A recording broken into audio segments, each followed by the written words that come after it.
সাধু হবি পরে, আগে ঘরের দরজা রোকা। গলায় মালা আছে, গলায় তিলক আছে, মাথায় চৈতন্য আছে না ভাই? চৈতন্য 5 মিনিটের ব্যাপার, চৈতন্যটা 5 মিনিটের ব্যাপার। 3-4 মাস ধরে বা 8-10 মাস ধরে, 1 বছর ধরে চুল বড় করে নাও, 1 টাকার ব্লেড কিনে নাও, গোটা কত রাখো আর সব ফাঁকা করে দাও, তোমার চৈতন্য হয়ে যাবে। কিন্তু চৈতন্য রাখলেই কি সে সাধু হয় নাকি? তুমি চৈতন্য রেখেছ, মালা নিলে কি সাধু? না ভাই, 20-30 টাকা দামের একটা মালা কিনে নাও না, তাকে সাধু বলে না।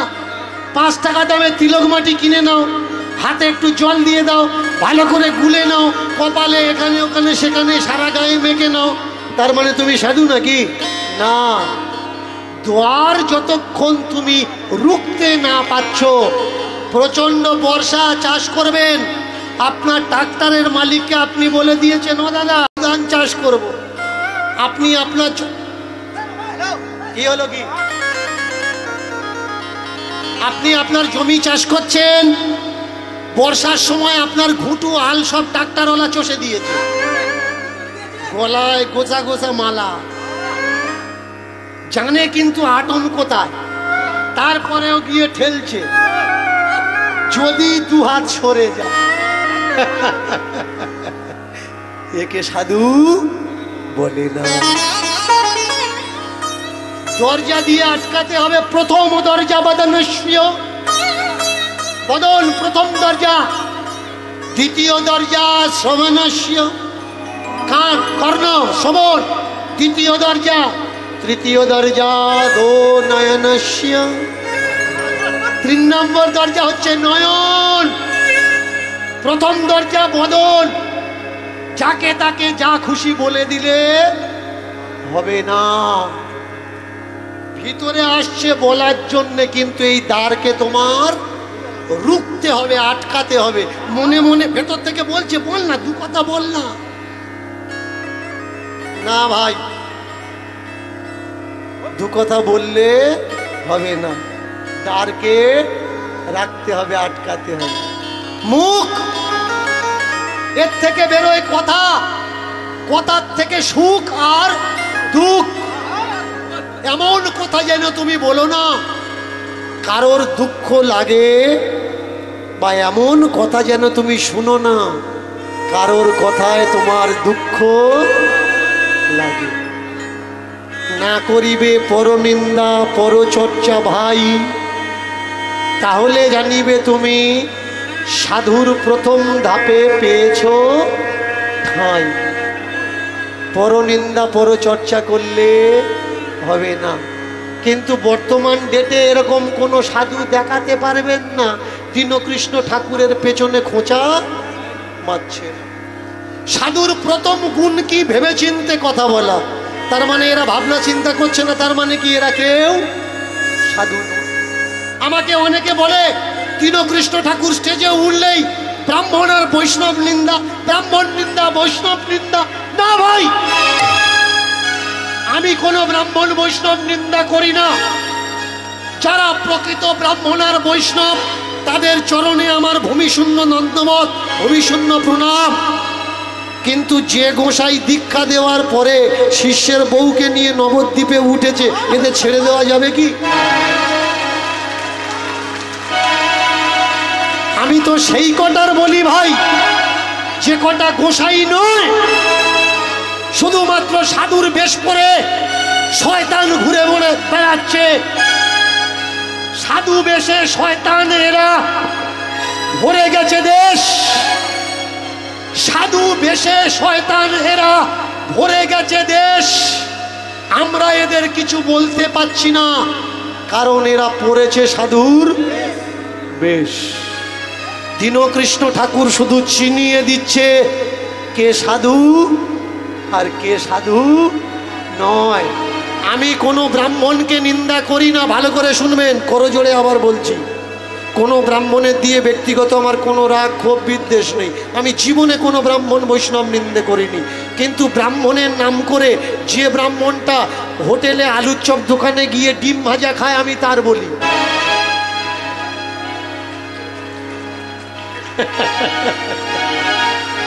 তোমার বাড়িতে শ্রাদ্ধ করতে গিয়ে যে তোমার রান্না খাচ্ছে না, অথচ তোমার ঝাল হলুদ নুন তেল মাছ চেয়ে নিচ্ছে যে দিয়ে আমরা রেঁধে খাবো।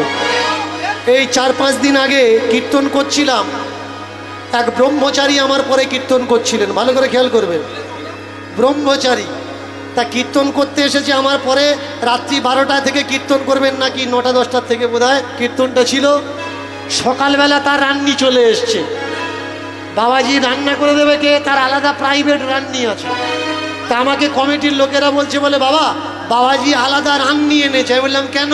বললে আমাদের হাতে খাবে না। তা আমি বললাম ও জিজ্ঞেস কর চাল ডাল সবজিগুলো এনেছে কি। বললে না ওগুলো আমাদের দিতে হবে। তাহলে তোরটা খাবে না, তোর চাল ডালটা নিচ্ছে কি করে? বুঝে লাগবে ভাই, যারা এই নিস্তা, যারা এই উঁচু নিচুগুলো আমার সমাজে প্রতিষ্ঠা করতে চাচ্ছে, আমি শুধু এই বিষয়গুলো তুলে ধরছি। এরা আমাদের দেশের শত্রু, এরা আমাদের সমাজের শত্রু। এরা বলছে নিরামিষ আর আমিষ। কেন তোমাকে বলছে ডাল ডাল খাও? আরে আরে শুনুন, আপনি সিমেন্টের কাজ করেন, ইটের কাজ করেন, পাথরের কাজ করেন, নাঙল জল ধরার কাজ করেন, আপনি 5 তলার উপরে মাথায় করে ইট বয়ে নিয়ে যাচ্ছেন। বলুন, আপনি যদি ডাল ডাল্লা খান আপনি বাঁচবেন? এরা কেন চাচ্ছে আপনি ডাল ডাল্লা খান? কারণ ডাল ডাল্লা যখন খাবেন আপনার শরীরে সেই পৌষ্টিকতা পাবে না, আপনার শরীরের কোশিকাগুলো মজবুত হবে না, শরীর দুর্বল হবে। শরীর দুর্বল হলে ব্রেন দুর্বল হবে, আর ব্রেনের বিকাশ হবে না। আর ব্রেন যদি দুর্বল হয়, এরা যা বলবে আপনি তাই বিশ্বাস করবেন। কিন্তু যার শরীর স্ট্রং, ব্রেন বুদ্ধি বিচার স্ট্রং, সে যাত্রার কথায় যে যা বলে তা শোনে না। নিজের বুদ্ধি আছে, নিজের বিচার আছে, সেই দিয়ে বিচার করে। বলুন তো, যারা বলছে আমিষ খাও আমিষ খাও, নিরামিষ খেও না, নিরামিষ মানে কি? শাক সবজি। আমিষ মানে কি? মাছ মাংস। এক পদের মানুষ বলছে নিরামিষ খাও। নিরামিষ মানে কি? যাদের ভিতরে জীবন নেই। এক ফোঁটা জল কখনো মাইক্রোস্কোপে ফেলে দেখেছেন যে জীবন ছাড়া জল আছে কি? জলই জীবন। তাহলে জল যদি জীবন হয়, জীবনই জল হয়, জলের মধ্যে কোটি কোটি জীব বাস করছে, তাহলে জল তো আমিষ ভাই। তুমি কি খাবে? নিরামিষ তো তুমি খেতে পারবে না। এবার তুমি যদি বলো ঘাস শাক পাতা এগুলো খাবো, জগদীশ চন্দ্র বসু তিনি মেশিন তৈরি করে প্রমাণ করে দিয়েছেন যে গাছেরও ব্যথা লাগে, তারাও কষ্ট পায়, তারাও কাঁদে, তাদেরও জীবন আছে। বলুন তো, যারা বলছে আমরা পরের হাতে খাই না, যারা দীক্ষা নেয়নি তাদের হাতে খাই না, তাদের বাড়িতে যাই না, যারা গুরু মন্ত্র নেয়নি তাদের ছোঁয়া স্পর্শ নিই না, আমরা নিরামিষ খেকো মানুষ। বলুন তো, ওই মানুষ কটা যদি অসুস্থ হয়ে হসপিটালের বেডে, নার্সিং হোমের বেডে গিয়ে শুয়ে থাকে, আর ডাক্তার যদি বলে একে গ্লুকোজ চড়ানো লাগবে, এর বডিতে জল নেই, এ না চড়ালে সেলাইন না দিলে মারা যাবে, তো যে নার্স এসে সুই ঢোকাবে ওকে বলবে যে হ্যাঁ তুই দীক্ষা নিয়েছিস, তবে সুই ঢোকা, না হলে ঢোকাসনি। শুধু তাই না, যারা বলছে আমরা আমিষ খাই না নিরামিষ খাই, বলুন তো এই মানুষগুলো অসুস্থ হয়ে যদি হসপিটালের বেডে যায়, আর ডাক্তার যদি বলে এক্ষুনি এর রক্ত দেওয়া লাগবে, না হলে হার্ট অ্যাটাক করবে, তো রক্ত যখন লাগানো হবে দেওয়ার জন্যে ও বেডে শুয়ে শুয়ে বলবে তো ডাক্তারবাবু নিরামিষ রক্ত দাও, আমিষ রক্ত দিও না? এরা বলবে না ভাই? কখনো দেখেছেন এই নিরামিষ খাওয়া লোকগুলো রক্ত দান করে?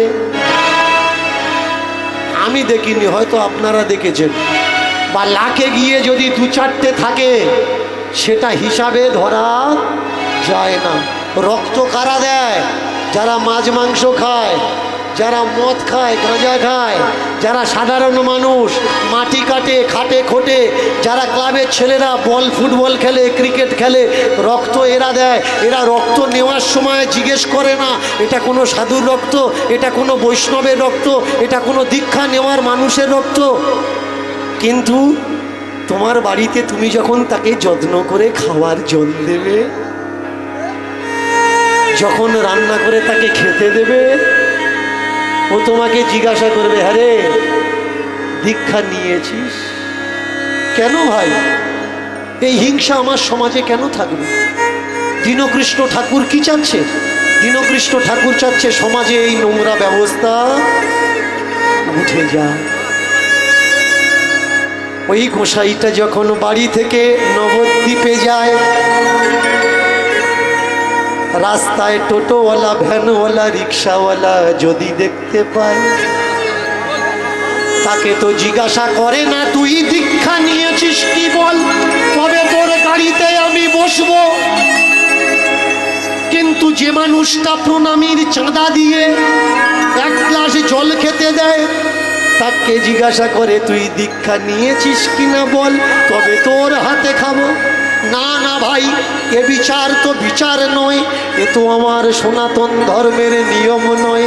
আমার সনাতন ধর্মের নিয়ম হলো সবাইকে ভালোবাসা, সবাইকে প্রেম দেওয়া। ভগবানের বউ, নাম তার সীতা, ভিক্ষা করতে এসছে ব্রাহ্মণ শ্রেষ্ঠ রাবণ, ত্রিকালজ্ঞ পণ্ডিত। সেই ব্রাহ্মণ শ্রেষ্ঠ রাবণ সীতাকে জিজ্ঞাসা করেনি যে তুমি দীক্ষা নিয়েছো কিনা। ও মা, আমায় কিছু খেতে দেবে? মা, আমায় কিছু খেতে দেবে? একাধারে ব্রাহ্মণ শ্রেষ্ঠ রাবণ। সব ব্রাহ্মণ যে পৃথিবীতে খারাপ তা নয় মা, ভালো করে শুনুন। ভালো ব্রাহ্মণ আজও পর্যন্ত পৃথিবীতে আছে বলে ব্রাহ্মণ সমাজের মান সম্মান উপরে আছে। আপনাদের পাড়ায় খোঁজ করে দেখবেন এমনও ব্রাহ্মণ আছে যে নিজেকে ব্রাহ্মণ বলে তবুও আপনার বাড়িতে খাওয়া দাওয়া করে। এমন লক্ষ লক্ষ ব্রাহ্মণ পৃথিবীতে আছে যারা জাতপাতকে মানে না। এরাই তো প্রকৃত ব্রাহ্মণ। ব্রাহ্মণ মানে কি? শ্রেষ্ঠ গুণস্য ব্রাহ্মণা, যে সর্বশ্রেষ্ঠ গুণের অধিকারী তিনি হলেন ব্রাহ্মণ। কে বলে ব্রাহ্মণেরা নিজ জাতিদের সঙ্গে ছেলে মেয়েদের বিয়ে দেয় না? এমন স্যাঁকড়ো প্রমাণ আছে বর্তমানে। এখন দেখাশুনো করেও ব্রাহ্মণদের ছেলে মেয়েদের সঙ্গে অন্য সম্প্রদায়ের ছেলে মেয়েদের বিয়ে হয়, কারণ তারা বুঝতে পেরেছে জাতপাত বলে পৃথিবীতে কিচ্ছু নেই। এই জাতপাতের গণ্ডিটা ভাঙা লাগবে। আজকে রামদাস যাচ্ছে কোথায়? দ্বারকায়। অমাবস্যা পূর্ণিমা 2 তিথি, অমাবস্যাতে আর পূর্ণিমাতে দ্বারকাধীশের দর্শনের জন্য যায়। গাড়ি ঘোড়া নয়, পায়ে হেঁটে হেঁটে যায়। মায়েরা কে কে যাবেন দ্বারকা পুরীতে? কে কে যাবেন হাত তুলুন। কোনো পয়সা কড়ি লাগবে না, আমি কথা দিচ্ছি, বিনা পয়সায় নিয়ে যাব। গোমতী তীর থেকে দ্বারকার সমুদ্র তট পর্যন্ত, গুজরাতে গোমতীর গুমতি নদীর তীর থেকে আর সমুদ্র তট পর্যন্ত একেবারে বিনা পয়সা। এই রামদাস বয়স অনেক হয়েছে, অনেকে রামদাস বাবা বলে ডাকে, সোজা হয়ে দাঁড়াতে পারে না, এইভাবে নিচু হয়ে থাকে। মাসে 2 বার যায়, আর এই 2 বারে 7 দিন করে যেতে লাগে, 7 দিন করে আসতে লাগে, মানে 4 7 28 দিন। 2 বার ভগবানের সঙ্গে দেখা হয়, আর 1 মাস হাঁটতে হাঁটতে কেটে যায়। চমৎকার দেখুন, আজও চলেছে। চলুন আমরা সবাই মিলে দ্বারকায় যাব রামদাসের সঙ্গে। ও হে রাম, ও হে রাম,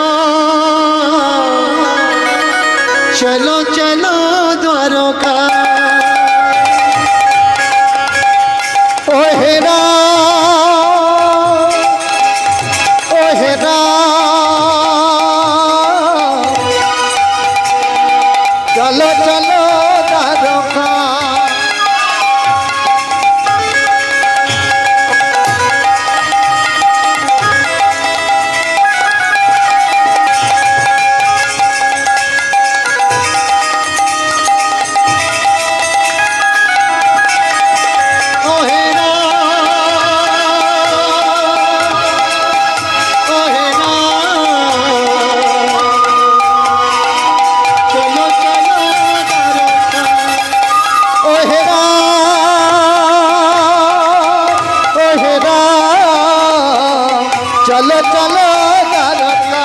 মায়েরা, একটু করতালি দেওয়া যাবে তো? একে না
जय सीताराम जय राधे श्याम। बोलो राम राम राम श्याम श्याम श्याम जय सीताराम जय राधे राम राम राम जय सीताराम जय राधे श्याम जय राधे श्याम। राम राम राम जय राधे श्याम जय राधे श्याम जय राधे श्याम। बोलो राम जय राम बोलो श्याम बोलो श्याम बोलो श्याम बोलो श्याम बोलो राम जय राम बोलो श्याम जय राम बोलो श्याम बोलो श्याम बोलो श्याम बोलो श्याम। चलिते चलिते সেই রামদাস ওমতি তীর ছেড়ে দ্বারকায় উপনীত আজ। তীর ছেড়ে দ্বারকায় উপনীত গোমতী তীর ছেড়ে দ্বারকায় উপনীত গোমতী তীর ছেড়ে দ্বারকায় উপনীত বিশাল সমুদ্র পবন সেবে বিশাল সমুদ্র পবন সেবে বিশাল সমুদ্র পবন সেবে বিশাল সমুদ্র পবন সেবে অবগাহন করে ক্লান্তি করে সে অবগাহন করে ক্লান্তি করে সে অবগাহন করে ক্লান্তি করে সে অবগাহন করে ক্লান্তি করে সে দর্শন করে আমার সেই মহাপ্রভু যার নাম কৃষ্ণ কৃষ্ণ কৃষ্ণ মদন সে নিধু যার নাম কৃষ্ণ মদন সে নিধু যার নাম কৃষ্ণ মদন সে নিধু আর যার নাম কৃষ্ণ মদন সে নিধু যার নাম শ্রীকৃষ্ণ মদন সে বধূ যার নাম শ্রীকৃষ্ণ মদন সে বধূ যার নাম শ্রীকৃষ্ণ মদন সে বধূ যার নাম শ্রীকৃষ্ণ মদন সে বধূ যার নাম শ্রীকৃষ্ণ মদন সে বধূ। মায়েরা নিতাই গৌর হরি হরি বল। বল হরি বল হরি বল। ভগবান শ্রীকৃষ্ণ জিউ কি জয় জয় ধ্বনি কিন্তু জোরে হওয়ার দরকার। ভগবান শ্রীকৃষ্ণ জিউ কি জয়।